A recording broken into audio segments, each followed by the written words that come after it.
로마서 13장은 크게 세 가지 대목으로 구성되어 있다고 볼 수 있습니다. 1절부터 7절까지의 말씀은 국가에 대한 그리스도인들의 자세를 다루고 있고요. 그리고 8절부터 10절까지의 말씀은 이웃사랑에 대한 명령을 받고 있는 그리스도인들을 다룹니다. 그리고 11절부터 14절까지의 말씀은 우리가 이 세상에서 어떠한 신분을 가지고 살아가는 사람들인가를 말해줍니다. 바울은 국가와 국가 권력에 대하여 순복해야 하는 적극적인 이유를 이렇게 소개하며 출발합니다. 1절 말씀 함께 읽겠습니다. 네, 제가 시작하겠습니다. 시작. 각 사람은 위에 있는 권세들에게 복종하라. 권세는 하나님으로부터 나지 않음이 없나니 모든 권세는 다 하나님께서 정하신 바라. 많은 혼란한 정국 속에서 새로운 정부가 탄생을 하고 사람들의 또 개개인의 소견들이 저마다 다릅니다. 평가는 이전의 역대 대통령보다 잘했다는 평가도 있지만 또 어떤 사람들은 약속을 지키지 않는다고, 공약을 지키지 않는다고 또 불평하는 사람들도 있는 것이 모든 생각이 같을 수 없기 때문이라고 여겨집니다. 그러나 로마서를 통하여 바울은 국가와 또 권력에 대하여 우리 그리스도인들이 어떤 시각과 관점을 가지고 그것을 바라봐야 하고 받아들여야 하는지를 분명하게 이 로마서 13장 말씀에 기록하고 있는 것입니다. 그것은 무엇입니까? 하나님이 권세를 가진 사람들을 세우셨기 때문에 하나님이 진리대로 판단하실 것이라는 것입니다. 로마서 전체에 흐르는 권력을 가진 사람 혹은 그 권세가 하나님의 뜻을 나타내지 않을 때에 하나님은 그것을 좌시하지 않는다는 것을 우리로 하여금 가르쳐 줍니다. 사람이 속으려 하지만 하나님은 결코 속지 않으시고 그 권세자들이 잘못 사용한 권력에 대하여 결국에는 심판하실 것이라는 것을 로마서 말씀에 경고하고 있습니다. 그러나 그러함에도 불구하고 하나님은 권력기관을 또 권력을 두시면서 그 권세자들에게 우리 그리스도인들더러 복종하라고 하는 것입니다.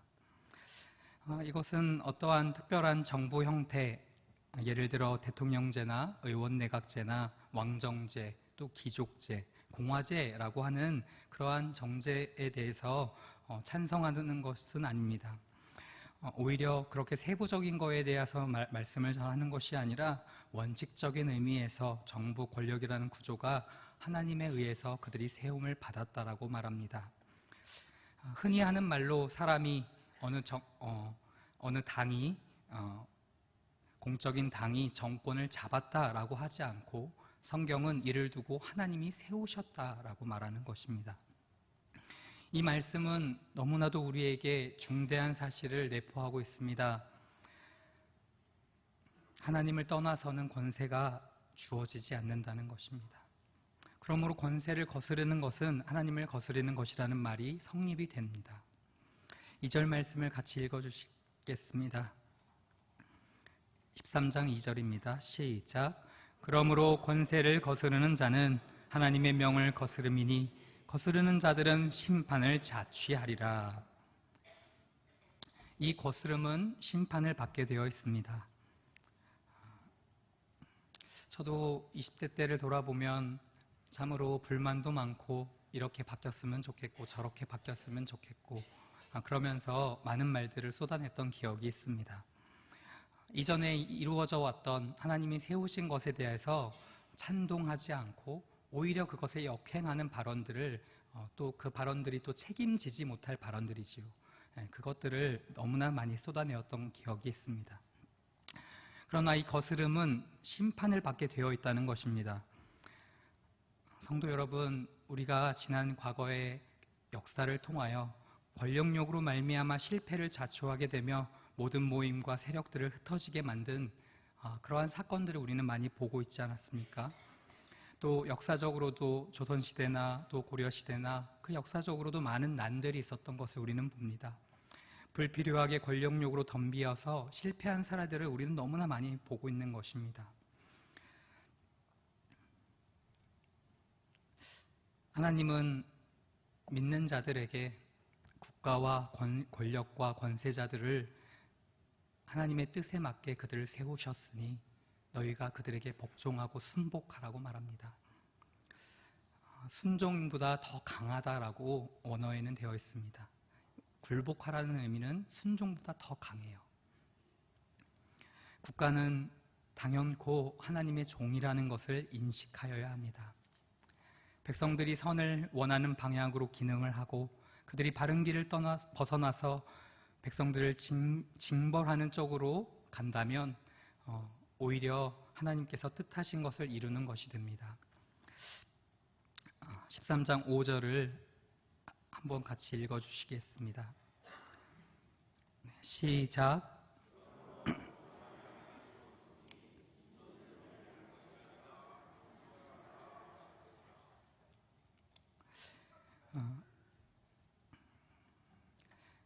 우리는 거스름과 또 복종하지 않는 그 말이 공통적이라고 믿고 있습니다. 거스르는 것은 복종하지 않는 것이지요. 하나님께서는 우리가 양심을 인하여 권세자들에게 불복하라고 또 덧붙여서 말합니다. 국가의 통치자들에 대하여 어떠한 자세를 취해야 합니까? 바울은 정당하게 권위를 행사하는 로마의 권세자들에게 불순종한 일을 피할 것과 또 로마 정부를 전복시키려고 하는 반정부 행위에 대하여 피할 것을 말하고 있는 것입니다. 왜냐하면 하나님은 우리가 경건과 단정한 중에 고요하고 평안한 생활을 함으로써 모든 사람이 구원을 받으며 진리를 아는 데 이르기를 원하시기 때문입니다. 바울 당시에 집권하였던 로마 정권에 대하여 양심을 따라 굴복하라고 합니다. 6절 말씀을 읽어주시겠습니다. 시작.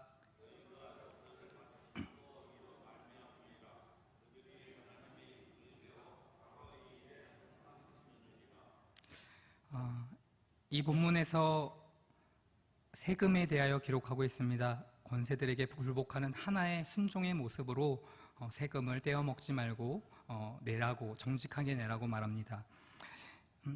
여기서 신기하고 또 참 놀라운 것은 강조점이 사람이 아니라는 것입니다. 오히려 하나님이 그 사람을 세움으로 직무를 갖는 존엄성에 초점을 맞추고 있습니다. 사람이 아닌 하나님이 세우신 직책을 갖는 하나님이 주신 그 엄숙한 앞에 순종해야 한다는 것입니다.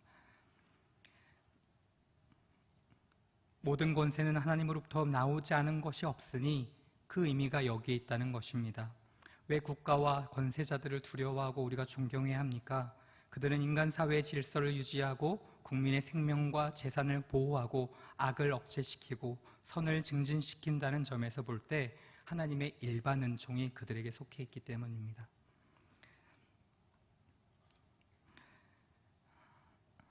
이 말씀은 참으로 한 가지 우리에게 중요한 교훈을 줍니다.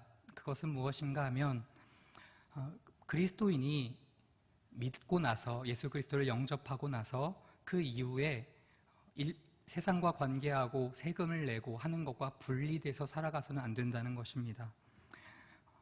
태고로부터 불변하지 않는 진리가 여기에 있다고 말씀하고 있습니다. 가령 이런 것과 같지요. 남녀의 관계, 결혼의 관계, 그리고 부모와 자녀의 관계, 노동의 관계, 그런 우리가 죄를 짓는 것 때문에 하나님이 세상을 포기하셨다고 말하면 안 되는 것입니다. 이 세상을 향하여 그리스도인의 시각이 부정적이어서는 안 된다고 말하는 것이에요. 우리가 부정할 수밖에 없는 어지러운 일들이 도처에 있습니다. 정말 상상도 할 수 없는 일들이 뉴스를 틀 때마다 깜짝깜짝 놀라게 합니다. 크레인이 넘어져서 인부가 정말 그렇게 몰살되고 집체가 무너져서 죽게 되고 아이들이 터널 안에서 교통사고로 죽었는데 또 방화라고 하고 참 그런 알 수 없는 일들이 벌어지고 있는 가운데에서도 우리는 불합리하고 또 무질서하고 또 평온하지 않는 이 세상 나라를 보면서 부정적으로 생각하고 부정적으로 말하지 말라고 합니다. 하나님이 언젠가는 그들을 회복시켜 주실 것이며 당신의 피조 세계를 하나님의 뜻 가운데서 이루실 것이라는 것을 우리에게 이 말씀을 통하여 허락하고 계시는 것입니다. 철학자로 유명한 임마누엘 칸트라고 하는 사람이 쓴 논문이 한 권 있습니다. 제목이 이기주의라고 하는 글이에요. 이 사람은 이기주의를 아주 철학적으로 설명합니다. 한 가지는 논리적 이기주의를 말하고 있습니다. 이것은 자기의 판단이 언제나 옳다고 생각하는 것입니다. 이 옳다고 생각하는 그 판단 때문에 불행의 원인이 돼요. 나의 생각, 나의 이론은 항상 옳다고 생각합니다. 성도 여러분, 일이 이렇게 되고 보면 그에게 친구가 남겠습니까? 그를 지지해주는 사람들이 남겠습니까? 남지 않아요. 아무도 그를 존경하지 않습니다. 아무도 그를 따라주지 않습니다. 두 번째 이기주의는 미학적 이기주의가 있다고 합니다. 자신의 심리적 취향에 만족하고 자기 느낌을 항상 옳다고 생각한다고 합니다. 자기 기분이 옳다고 생각하면 그것을 다른 사람에게 관철시켜야만 합니다. 그리고 그 감성을 절대화합니다. 그 느낌을 절대화합니다. 바로 거기에 또 다른 불행이 있습니다. 마지막으로 도덕적 이기주의를 말하고 있습니다. 자기 자신이 모든 행동의 목적과 중심이 되고 자기에게 유익하지 않은 일은 다 나쁘다고 생각하는 거예요. 옳고 그르다고 하는 객관적 기준이 있는 것이 아니라 내가 기준이 됩니다. 이런 것들이 옆에 사람들과 많은 조직과 공동체를 와해시키는 일들로 작용하고 있습니다. 국가는 자연 질서, 즉 일반 은총 안에 있습니다. 그러나 교회는 어떠합니까? 우리가 다 웨스트민스터 신앙 고백이나 교회사나 교리에서 배웠듯이 특별 은혜에 속해 있는 것이 교회라는 곳입니다. 교회는 하나님의 은혜를 통하여 권세를 주셨습니다. 은혜가 작용하여야 하는 곳이 교회란 말입니다. 그렇기 때문에 교회는 어떤 면에서 강제적으로 권세를 가지지 않습니다. 이것은 세상 나라와 좀 다르지요. 기독교 학교가 힘으로 아이들을 바꾸려고 하면 어떤 일이 일어납니까? 반드시 부작용이 일어나게 됩니다. 마찬가지로 교회도 힘을 가지고 하려고 하면 부작용이 일어나요. 그러나 우리가 반드시 기억해야 할 것은 교회는 은혜로 이루어져야 할 곳이라는 것입니다. 어느 곳을 사람을 세우고 사람에게 헌신을 요구하고 그것을 세우려고 할 때 나는 힘들어요, 나는 할 수 없어요. 그렇게 할 수밖에 없는 것은 세상 정보와 다르게 교회는 은혜가 작용하기 때문에 그에게 선택권을 주기 때문입니다. 그러나 그가 감화받고 감동받고 은혜가 있다라고 여겨지면 그는 자원하게 되는 거예요. 시키지 않아도 굳은 일과 더러운 일과 정말 아무도 찾아 나서지 않는 그 일들을 찾아서 갑니다. 그 마음들이 계속해서 그곳을 향해서 가게 만들어줘요. 그것이 교회 안에 있는 은혜의 작용입니다.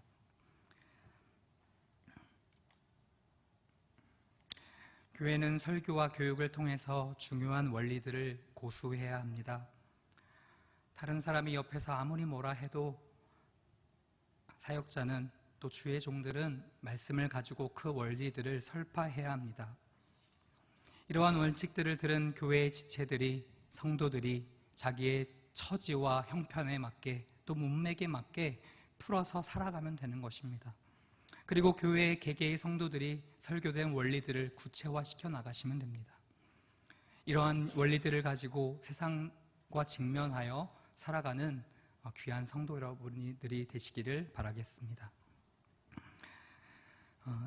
두 번째는 이제 두 번째 단락에 있는 본문을 좀 해석하고 또 같이 한번 나눠보려고 합니다.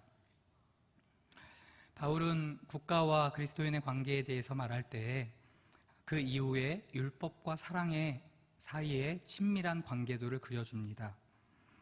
율법의 문자에만 관심을 갖지 말고 율법의 내용에 관심을 가지라고 하는 것입니다. 율법의 세부 항목보다 율법의 정신을 알라는 것입니다. 고린도후서 3장 6절에 이런 말씀이 있습니다. 의무는 죽이는 것이요 살리는 것은 영이입니다. 율법을 기계적으로 아는 것이 문제가 아니라 그것을 얼마만큼 그 문자 그대로를 가지고 그가 가슴과 심장과 뼈와 골수와 관절에 새겨서 그가 그렇게 살아가고 있느냐, 그것에 관심을 가지고 있다는 것입니다. 그리하여서 이웃사랑에 대하여 가져야 할 핵심적인 내용을 로마서 13장은 다루고 있습니다. 무엇입니까? 성도 여러분들이 13장 8절을 읽어주시면 감사하겠습니다. 13장 8절입니다. 시작.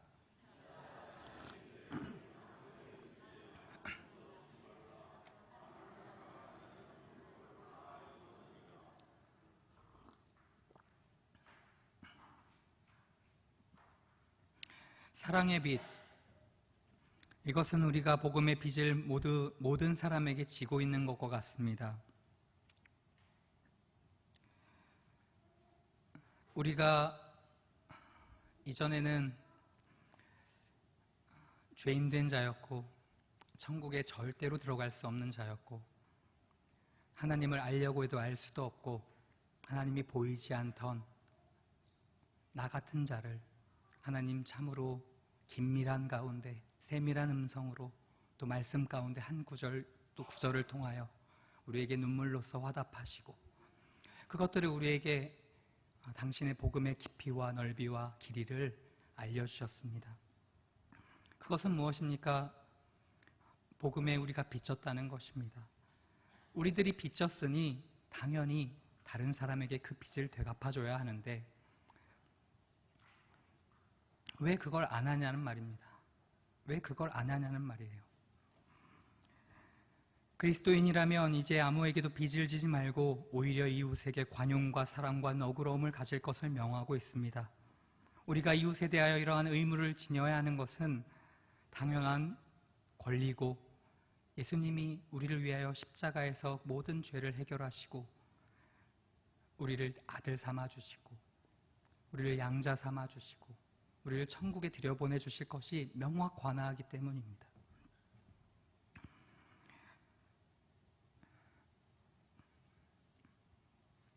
신자들이 사랑을 해야 한다는 의미는 하나님이 바라시는 뜻입니다. 사랑하는 성도 여러분, 참으로 교육부서를 지도할 때 어려움이 있습니다. 선한 것이 있고 오른쪽에 선한 것이 있고 왼쪽에 악한 것이 있어요. 아이들에게 어떤 것을 택하라고 합니까? 네, 오른쪽을 택하라고 하죠. 그런데 오른쪽에도 선한 것이 있고 왼쪽에도 선한 것이 있습니다. 그러면 이것 중에서는 뭘 택하라고 합니까? 아이들에게. 저는 이때는 참 어려웠습니다. 그렇지만 이제는 배운 것이 뭐냐면 얘들아, 이것도 좋고 이것도 좋은데 이 중에서 하나님이 기뻐하시는 걸 택해. 너가 하나님이 기뻐하시는 걸 택하면 그것이 너가 택한 것보다 더 좋은 결과로 너에게 다가갈 거야. 저는 그렇게 사역하고 그렇게 지도하고 그렇게 나아갑니다. 사랑의 빛 외에는 지지 말라. 우리는 복음에 비쳤기 때문에 우리 자손들과 또 우리 이웃과 우리 교회에 있는 교우들에게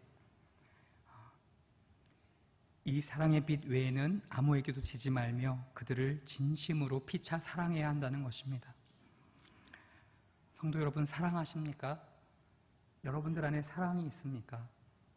그 사랑을 가지고 계시다면 더 풍성하게 늘리시고 혹시 없으시다면 하나님께 구하여 받아서 사랑을 나누십시오.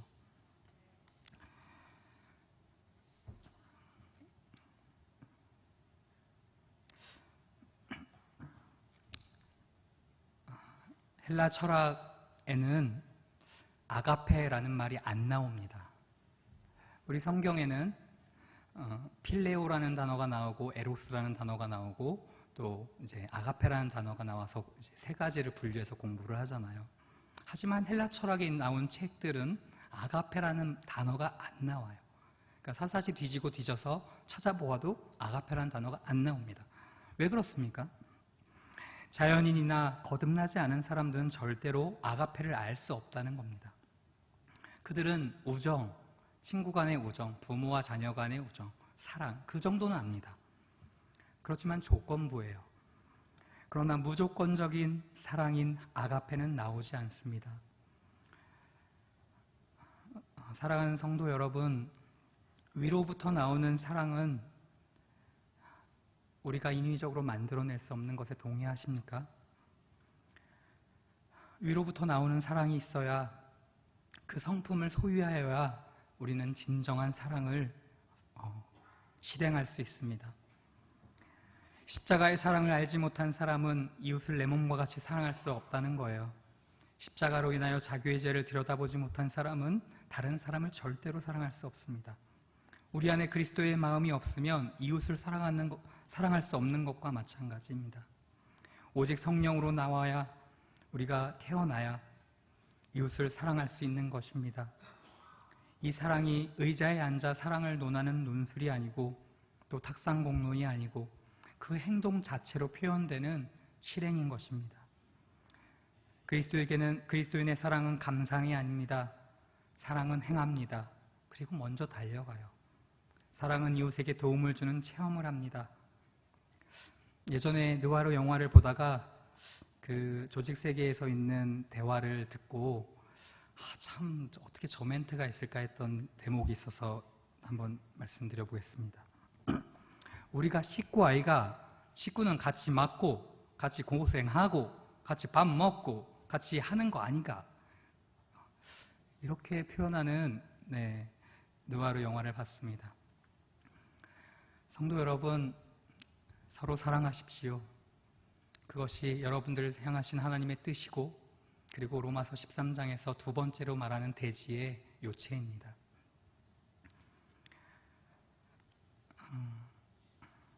이제 13장 9절부터 나오는 후반부는 어거스틴의 인생에서 전환점을 주는 말씀이라 할 수 있습니다. 매우 지성적이었던 어거스틴은 하나님의 도성이라는 책과 은총론 그리고 참회록이라는 책을 저술하였습니다. 그러나 그는 또한 매우 지성적이었으나 이 사람은 머리는 좋았고 아는 것은 많았고 당대에 나온 책들은 안 읽은 것이 없었고 했지만 육체적인 문제에 있어서는 속수무책으로 당하는 사람이었던 것 같아요. 그만큼 연약한 사람이라는 말입니다. 어느 오후 정원에 있을 때에 그것을 집어들고 읽으라고 하는 말을 듣고 오늘 본문 말씀의 12절부터 14절까지의 말씀을 읽어봅니다. 성도 여러분, 저와 함께 같이 읽을까요? 어떻게 이 어거스틴이 이 대목을 읽었는지 같이 읽어봅시다. 밤이 깊고, 시작. 밤이 깊고 낯이 가까웠으니 그러므로 우리가 어둠의 일을 벗고 빛의 갑옷을 입자. 낮에와 같이 단정히 행하고 방탕하거나 술 취하지 말며 음란하거나 호색하지 말며 다투거나 시기하지 말고 오직 주 예수 그리스도로 옷 입고 정욕을 위하여 육신의 일을 도모하지 말라. 아멘.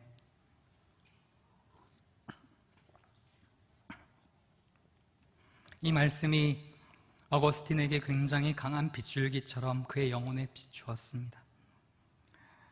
기독교 신앙을 유별나게 만드는 표지가 한 가지 있습니다. 그 표지가 한 가지 있는데요. 그것은 시간의 끝, 만물의 종말에 대한 관점이 그 종말에 대한 관점을 가지고 사건과 사물을 바라본다는 데 있습니다. 구속의 역사는 하나님께서 단순히 어떠한 일을 허용하시는 것이 아니라 하나님께서 능동적으로 그것을 산출해내는 역사에 관심을 가집니다.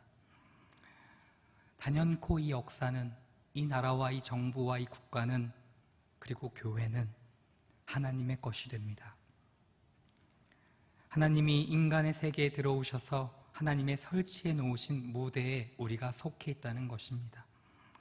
너희들이 이 시기를 알아야 한다. 종말의 시기, 주님이 다시 오실 때를 알아야 한다고 말하면서 하나님의 구속사의 특징을 가지며 하나님이 예정하신 것이며 계획하신 것이라는 것입니다. 그것은 점진적이고요, 맥락이 있고요, 사람보다 먼저 앞서서 일하시는 시간의 역사 속의 주 예수 그리스도를 본질적인 축으로 놓고 생각하라는 말입니다. 그렇기 때문에 영혼의 관점에서 여러분 자신의 행실과 그리고 모든 사건들을 바라보십시오. 이 세상에서 살아가는 분명한 입장이 우리 가운데 있는 것입니다. 종말을 살아가는 그리스도인들에게 이 시각을 12절 말씀의 밤과 어둠이라는 열쇠를 가지고 설명해 줍니다. 바울은 밤이라고 하는 다소 시적인 표현을 쓰면서 우리에게 밤의 의미를 상고해 보라고 합니다. 밤은 세 가지 의미가 있습니다. 첫째로는 그리스도의 재림 때까지 진행되는 역사의 전 기간을 의미합니다. 그리고 무지와 불신앙으로 가득한 이 세대를 말해요. 세 번째는 하나님을 떠나서 죄 가운데 있는 불신자의 도덕적인 상태를 말합니다. 성도 여러분, 왜 우리가 정부가 필요하고 우리에게 국가가 필요합니까? 인생의 본질이 밤이나 어두움처럼 행동하기 때문이라는 거예요.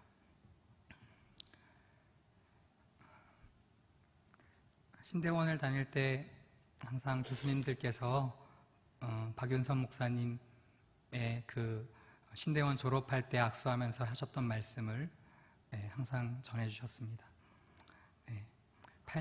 87세 먹은 이 죄인이 라는 표현을 늘 쓰면서 그거를 들은 그 당사자이신 교수님들이 저희들에게 나이가 들어갈수록 죄뿐이다. 인생의 100% 중에 2%만 낙이 있고 98%는 다 고난의 연속인데, 다 싸움의 연속인데 나는 이제 이 나이 들 때까지 죄인이다. 이런 표현을 늘 하셨을 때 귀감이 되고 되게 감동이 되었습니다.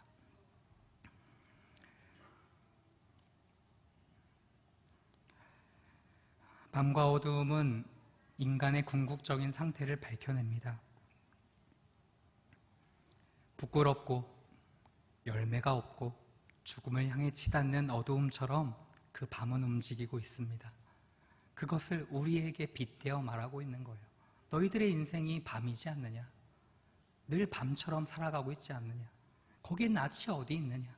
낯이 오면 부끄러움 없이 사라지고 거기로부터 더 빛에 가까이 다가가려고 해야 된다는데 왜 낮에 찾아오지 않고 낮에 가까이 다가오지 않고 밤에 속하여 그렇게 처량하게 쓸쓸하게 참으로 어지러움 가운데 살고 있느냐 한탄하고 있는 본문입니다.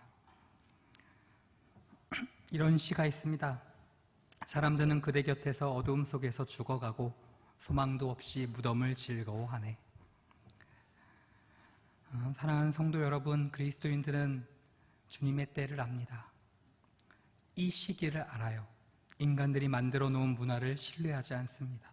그 문화에 흥분하지도 않고요. 의존하지도 자랑하지도 않습니다. 왜냐하면 인간들이 만들어 놓은 문화는 일반 은총 아래에 있고 그리고 가공되어진 것입니다. 그리고 그것은 절대로 구원을 줄 수가 없어요. 그러나 십자가는 죄사함과 함께 빛의 자녀로 살아가는 것에 대하여 견고한 지원을 줍니다. 사랑하는 성도 여러분, 안수 집사님 6명과 권사님 5분이 저희가 피택이 되었습니다. 하나님의 뜻으로 그 직책을 얻으셨습니까? 교회의 직분자로 여러분이 부름을 받았다면 그러면 거듭나기 이전의 방식대로 사는 것이 아니라 오히려 그 직분을 얻고 그 영광을 얻은 이후에 낮에와 같이 그리스도를 바라보면서 사시기를 바라겠습니다.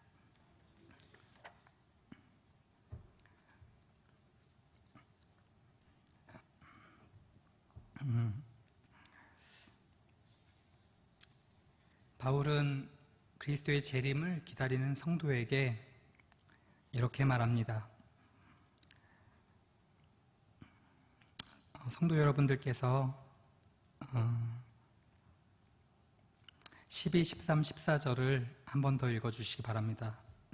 12, 13, 14절입니다. 시작.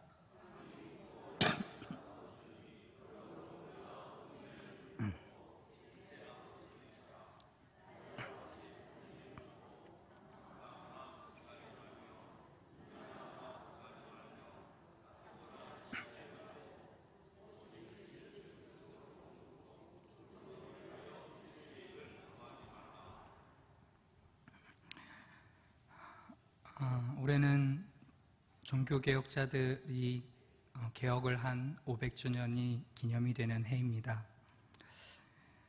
가톨릭의 국가적 또 교회적 부패 속에서 루터와 칼빈에 의하여 오직 믿음이라는 광명을 발견하여 유럽 교회를 개혁하였듯이 우리는 개인적인 종말이나 또 역사의 종말관을 생각하며 항상 긴장을 풀지 말고 늘 깨어 있어야 합니다. 그리고 바울은 이렇게 도전하고 권면합니다. 그리스도의 재림을 기다리는 성도는 방탕이나 음란이나 호색이나 쟁투나 시기와 같은 어둠의 일을 벗어버리라는 것입니다. 그리고 그 옷을 벗어버려야 너가 마땅히 제대로 그리스도인의 모습으로 기능하고 살 수 있다는 거예요. 그래서 그 방법을 찬찬히 그리고 아주 선명하게 쉽게 설명해 줍니다. 어떻게 하면 우리가 방탕, 음란, 호색, 쟁투, 시기, 어둠의 일을 벗어버릴 수 있나요? 오늘 설교 제목과 같이 그리스도로 옷을 입으라는 것입니다. 제가 오늘은 첫째, 둘째, 셋째 안 했는데요. 이 본문 29절은 같이 읽어야겠습니다. 네. 그리스도로 옷을 입자. 이렇게 한 번만 외쳐주시면 됩니다. 네. 시작. 그리스도로 옷을 입자. 네. 주 예수 그리스도로 옷 입고라는 말씀은 성도가 그리스도의 형상을 이루어야 될 것을 말합니다. 갈라디아서 4장 19절 말씀에 나의 자녀들아 너희 속에 그리스도의 형상이 이루기까지 다시 너희를 위하여 해산하는 수고를 하노니 라고 했습니다. 그리스도의 형상은 의와 선과 거룩과 사랑과 지혜와 지식과 진실과 하나님의 속성 전체를 말하는 것입니다. 요한일서 3장 3절에 주를 향하여 이 소망을 가진 자마다 그의 깨끗하심과 같이 자기를 깨끗하게 하느니라고 하셨습니다. 성도의 영이 믿음으로 이미 깨끗함을 받았으나 깨끗함에서 더욱 깨끗함으로, 더 나은 깨끗함으로 자라나가는 것입니다. 빛도 작은 빛이 있고 큰 빛이 있습니다. 등잔불도 촛불이 있고 더 밝고 촛불보다 또 전기불이 있고 그것보다 더 밝은 태양빛이 있습니다. 그와 같이 깨끗함에서 더 깨끗함으로 작은 빛에서 더 큰 빛으로 우리는 나아가야 합니다.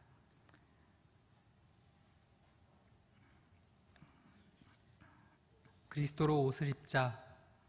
하나님의 형상을 회복하고 그 형상을 다른 사람에게 드러내자 하는 것입니다. 그 사람의 얼굴을 보면 교회를 가고 싶어집니다. 지나가다 스님을 만나서 그 사람은 웃는데 나는 얼굴이 찡그려져요. 누가 전도되겠습니까? 오히려 믿는 자가 더 웃고 더 환하게 대하고 더 친절하고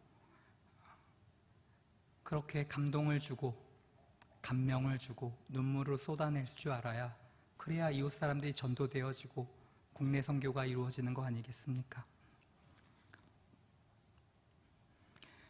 우리의 영적 생명이 그리스도와 연합해서 사는데 그 생명이 점점 자라나는 것이 그리스도의 형상을 입어나가는 것입니다. 또 그리스도로 인하여 사는 생활이 그리스도의 옷을 입어나가는 것으로 나의 하루하루를 결정해 가시는 주님을 의지하라는 말입니다. 어렵지 않습니다. 그리스도의 의로 옷을 입으라. 그분이 나의 주인임을 인정하고 살라. 이거예요. 나의 하루를 결정해 가시는 분도 하나님이시오. 나의 걸음걸음을 인도하는 분도 하나님이시오. 가게를 운영하시는 분이면 집기 하나라도 거기에 쓰여지는 물건 하나라도 다 하나님이 허락해 주신 것이고 주님 내가 한 거 아무것도 없어요. 다 하나님이 이루셨습니다. 다 하나님의 은혜입니다. 라고 말하는 것, 그것이 그리스도로 옷을 입자고 하는 말입니다. 나를 자랑 삼는 것이 아니라 우리의 의를 가지고 나아가는 것이 아니라 나는 다 비워져서 정말 순도 99.9%보다 더 100%다 깨끗하게 비워져서 그리스도가 내 안에서 계시고 그리하여 그리스도로 옷을 입어 나의 모든 정욕과 모든 죄악들을 떨쳐버리고 하나님을 닮아가라고 하는 것입니다. 말씀을 맺겠습니다. 사랑하는 성도 여러분, 우리는 종말을 향하여 살아갈 때에 막연한 종말만을 고대해서는 안 됩니다. 대부분은 기다리지 않지요. 네. 더 행복해야 하고, 더 돈도 많이 벌어야 하고,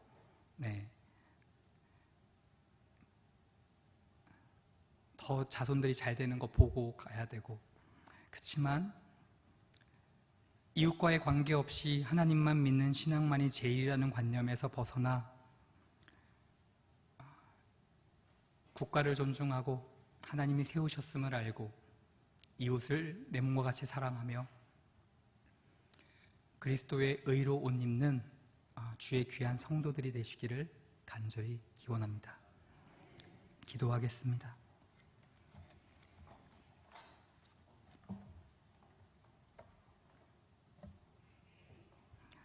하나님, 참으로 부치깽이 같은 저를 또 귀한 설교단에 세워주셔서 감사를 드립니다.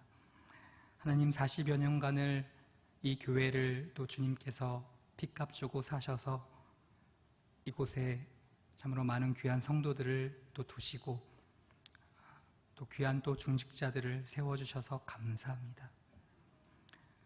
하나님, 저들의 말로 다 할 수 없는 희생과 또 고초를 겪는 인내와 또 믿음을 주님께서 흠양하여 주시고, 하나님, 참으로 이곳을 통하여 이 동네의 음란한 곳이 사라져서 감사드리고, 이곳에 기거하는 많은 청년들과 어린아이들이 주의 말씀을 순전하게 배울 수 있어서 감사합니다.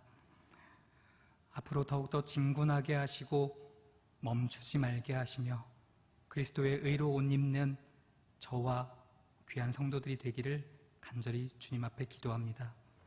감사드리며 거룩하신 예수님의 이름으로 기도드렸습니다.